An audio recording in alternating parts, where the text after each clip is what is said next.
जम्मू कश्मीर को आगे ही शनि और मंगल का ग्रहण जो है पिछले 77 ईयर से, कभी पाकिस्तान, कभी अलगाववाद, कभी ये प्रॉब्लम, कभी वो प्रॉब्लम, तो जम्मू कश्मीर के लोग कभी भी आगे नहीं बढ़ पाए जैसे कि बाकी स्टेटों के लोग या बाकी यूनियन टेरिटरीज आगे बढ़ी है। यहाँ पूरे 77 ईयर्स में पंचायत इलेक्शन 2 बार हुई होंगी, यहाँ पूरे 77 ईयर्स में म्यूनसिपल इलेक्शन 2-3 बार हुई होंगी, जो फुल्ली सेंट्रल स्पॉन्सर स्कीम्स के तहत कंडक्ट होती हैं। और जम्मू कश्मीर इसीलिए पीछे रह गया क्योंकि आर्टिकल 370 है जी, 35 है जी, हम स्पेशल स्टेटस है, और ऐसा कोई स्पेशल सोशल नहीं था। सिर्फ पॉलिटिक्स करो, लोगों को गुमराह करो, और एक प्रॉब्लम्स के तहत जम्मू कश्मीर हमेशा किसी न किसी मुसीबत में मुलतवी रहा है। कश्मीरी पंडितों की बात करें तो कश्मीरी पंडितों के लिए भी नेशनल कॉन्फ्रेंस ने कहा था हम उनको कुछ सिक्योरिटी जो है वापस घाटी में लेंगे, लेकिन आपने भी पिछले दिनों देखा होगा इन्हीं 2 महीनों में जो है 3 धमकी वाले पत्र जो है वो कश्मीरी पंडितों के लिए जारी कर दिए गए हैं। पीएम पैकेज एम्प्लॉयज कह रहे हैं कि हमें हमारी सिक्योरिटी जो है वो बढ़ानी चाहिए। सीएम उमर अब्दुल्ला कहते हैं कि मैं इसमें कुछ नहीं कर सकता। अच्छी बात है, फारूक साहब कदावर नेता हैं, अगर उनका बयान ऐसा आया तो मैं समझता हूँ हमें वेलकम करना चाहिए। और वाकई हकीकत है कि बिना पार्टी के, बिना परिवार के आप अकेले कोई भी इलेक्शन की जंगें नहीं जीत सकते, खासकर ऐसी रियासत जिसको जम्मू कश्मीर कहते हैं। देखिए आने वाले ये पॉलिटिशियन जो सीनियर हैं थोड़ा सा साइड पे हों, अच्छे लोगों को आने देना, नई जनरेशन आगे आए, जम्मू कश्मीर की नई पॉलिटिकल नरेशन शुरू हो। अब लोग भी थक गए हैं पुराने पॉलिटिशियन को 5-5 बार 6-6 बार देख के।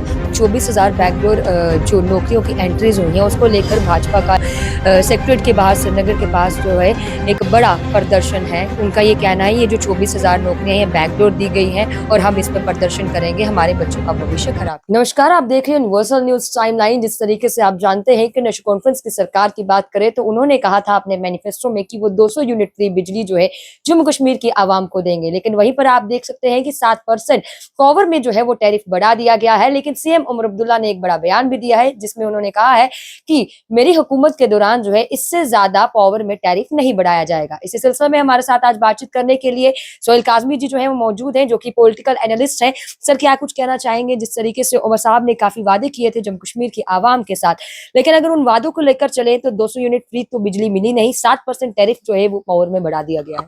देखिए जो मैनिफेस्टो होता है ना मैम, वो नून मिर्ची लगा के लोगों को लुभाने के लिए पेश किया जाता है। और जब वोटर टू पावर ये लोग आते हैं और फिर समझते हैं कि हम दे नहीं सकते, क्या कंस्ट्रेंट्स हैं, वही उमर अब्दुल्ला के साथ हुआ है। उस क्रूशियल स्टेज में जब हम यूनियन टेरिटरी में आगे थे तो उमर अब्दुल्ला तो सोच रहा था कि मैं इलेक्शन नहीं लड़ूंगा, लेकिन महबूबा जी तो लड़ी नहीं, और फिर इलेक्शन लड़ी और लकीली पोलराइजेशन हो गई और वो जीत गए और वो आज कैबिनेट को रन कर रहे हैं। लेकिन जो कोर इश्यूज हैं आप अगर उनको देखें, वो ये है कि जम्मू कश्मीर को सेल्फ रिलायंट होना है, जम्मू कश्मीर के लोगों को सेल्फ रिलायंट होना है। ये हर चीज जो मुफ्तखोरी में आप चलते हैं या मुफ्तखोरी की एक आपने आदत डाली हुई है, उससे हमें दूर होना है।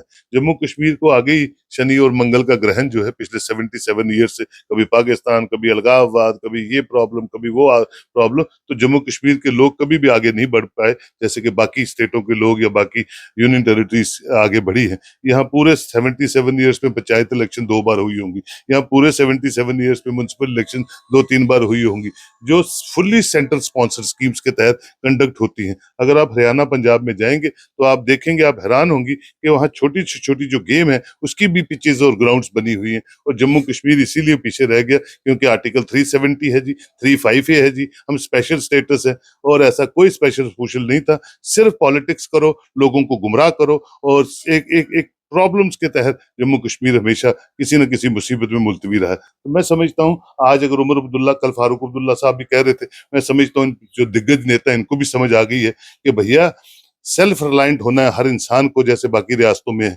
दिल्ली में अगर आप बिजली का बिल 7 तारीख तक नहीं देंगी, 8 को आपकी बिजली कट जाती है और 10 तारीख को रिकनेक्शन चार्जेस आपको लगते हैं।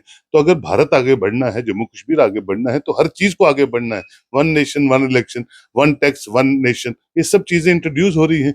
ये सब चीजें आगे बढ़ेंगी तभी तो विकसित भारत का सपना जो है 2047 में जो सब देखते हैं, जो हमारे पूर्वजों ने देखा है, वो कहीं ना कहीं कंप्लीट होगा। तो मैं समझता हूँ सच की राजनीति पे राजनीति कीजिए और वो परोसिए जो आप सर्व कर सकते हैं। लोगों को गुमराह करके आप सियासत मत कीजिए। आगे जम्मू कश्मीर ने बहुत कुछ खोया हुआ है। जम्मू कश्मीर की आवाम ने नेशनल कॉन्फ्रेंस को जिताया कि वो नेशनल कॉन्फ्रेंस वो हो कि जो जम्मू कश्मीर के आवाम के साथ किए हुए वादों को पूरा करे।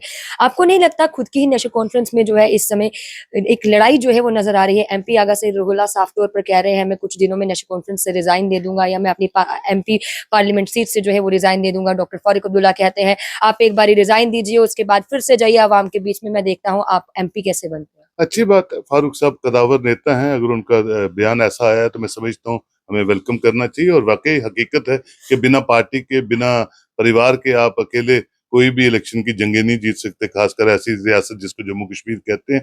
देखिए आने वाले ये पॉलिटिशियन जो सीनियर हैं थोड़ा-सा साइड पे हों, अच्छे लोगों को आने आने दें, नई जनरेशन आगे आए, जम्मू कश्मीर की नई पॉलिटिकल नरेशन शुरू हो। अब लोग भी थक गए हैं पुराने पॉलिटिशियनों को 5-5 बार, 6-6 बार देख के। बदलते जम्मू कश्मीर में बदलते चेहरे आने चाहिए ताकि जम्मू कश्मीर भी उसी तरह बदले जिस तरह बाकी रियासतें बदल रही हैं और अच्छी डगर पे आगे चले। ये वही रटी रटाई बातें, वही सब कुछ चल रहा है। अब लोग भी तंग आ चुके हैं। लेट्स सी एंड होप के आने वाले दिनों में जम्मू कश्मीर की पॉलिटिकल डायमेंशंस जरूर चेंज होंगी और अब इलेक्शन इतना आसानी से लड़ना नहीं है। आज लोग बड़े अवगत हैं, बच्चे से बुजुर्ग तक मोबाइल हाथ में। झूठ बोलोगे तो असेंबली में लोग नहीं जाने देंगे, आपके कपड़े फाड़ देंगे। आने वाला वक्त जो है हर प्रोफेशन के बड़ा मुश्किल है और खासकर पॉलिटिशियंस के लिए तो बहुत ज्यादा मुश्किल है। यूजीसी को लेकर क्या कहेंगे? हर एक जगह प्रदर्शन चल रहे हैं, रिवोक होना चाहिए यूजीसी। ये तो गवर्नमेंट के हाथ में, अब ये तो गवर्नमेंट डिसाइड करेगी कि यूजीसी रिवोक होना चाहिए कि नहीं होना चाहिए। लेकिन जो भी चीजें अच्छे के लिए अगर इंट्रोड्यूस होती हैं तो उनको इंट्रोड्यूस हो जाना चाहिए। कश्मीरी पंडितों की बात करें तो कश्मीरी पंडितों के लिए भी नेशनल कॉन्फ्रेंस ने कहा था हम उनको विद सिक्योरिटी जो है वापस घाटी में लेंगे, लेकिन आपने भी पिछले दिनों देखा होगा इन्हीं 2 महीनों में जो है 3 धमकी वाले पत्र जो है वो कश्मीरी पंडितों के लिए जारी कर दिए गए हैं। पीएम पैकेज एम्प्लॉयज कह रहे हैं कि हमें हमारी सिक्योरिटी जो है वो बढ़ानी चाहिए। सेम उमर अब्दुल्ला कहते हैं कि मैं इसमें कुछ नहीं कह सकता। मैं पूरा सिंपैथेटिकल अपनी कश्मीरी पंडित कम्युनिटी के साथ हमेशा रहा हूँ 90 के ऑनवर्ड। लेकिन मैं हमेशा जिस जो भी दिल्ली से हाई लेवल डेलीगेशन आती रही है उनको कहता रहा हूँ, चाहे वो मनमोहन सिंह साहब थे प्राइम मिनिस्टर, कि भैया ये कश्मीरी पंडित माइग्रेशन पे सियासत छोड़ दो, एक जगह कोई डिमार्केट कर लो और इन पूरी कम्युनिटी को एक ही जगह रिहेबिलिटेट कर दो। ये रोज रोज 5 बंदे लगाने फिर 10 लगाने, ये मसला खत्म करो। और जो भी माइग्रेंट कश्मीर से हुए हैं जिनकी सरजमी को छोड़ना पड़ा, उनको कहीं रामबन में, कहीं बटोर में, किसी भी जगह एक डिमार्केट कर दो, एक डिस्ट्रिक्ट ही पूरी दे दो ताकि इस पे सियासत खत्म हो और आम बंदा जो है राहत की सांस ले सके। ये रोज रोज हर प्राइम मिनिस्टर आएगा फिर वो स्पेशल पॉलिसीज और पैकेजेस निकालेगा, उससे अच्छा है वंस फॉर ऑल आपकी नीयत अच्छी हो तो इनको रिहेबिलिटेट करो। एक पूरी की पूरी डिस्ट्रिक्ट, पूरी की पूरी तहसील जो है कश्मीरी पंडित कम्युनिटी से विचार विमर्श करके उनको दे दो। आखिरी सवाल रहेगा 24,000 बैकडोर जो नौकरियों की एंट्रीज हुई हैं उसको लेकर भाजपा का सेक्रेटरीट के बाहर श्रीनगर के पास जो है एक बड़ा प्रदर्शन है। उनका ये कहना है ये जो 24,000 नौकरियां ये बैकडोर दी गई हैं और हम इस पर प्रदर्शन करेंगे, हमारे बच्चों का भविष्य खराब किया गया। बहुत अच्छा है, भारतीय जनता पार्टी को प्रदर्शन करना चाहिए। और कोई भी अगर बैकडोर अपॉइंटमेंट्स करता है तो मैं समझता हूँ हमारे जो बच्चे हैं जो अच्छी मेहनत करके, कड़ी मेहनत करके अच्छे नंबर्स लेते हैं, वो महरूम हो जाते हैं। तो मैं समझता हूँ कि